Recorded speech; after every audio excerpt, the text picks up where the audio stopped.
A God of the gaps argument is an argument that has a formal logical structure that in logic is known as an argument from ignorance.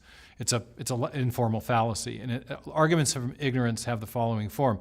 If I say cause A is not sufficient to produce effect X, and then I say therefore cause B must have produced X, but I have no independent evidence that cause B can produce X, then I've committed a fallacy of arguing from ignorance. Because just because A isn't sufficient to produce the effect in question doesn't mean that some other cause did it. You have to have independent evidence that that other cause is capable of doing it.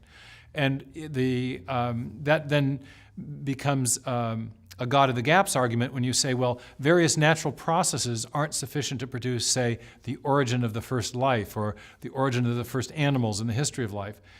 And then if I were to say, therefore God did it, that would be a God of the gaps argument. It would be an argument from ignorance. But that's not how we're arguing when we make the case for intelligent design, because we're adding an additional premise.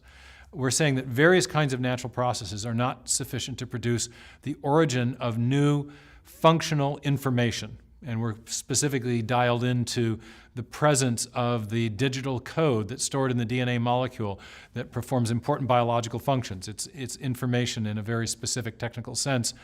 So we say, we show that various natural processes are insufficient to produce these large infusions of information we see arising in the history of life that are necessary to build new forms of life.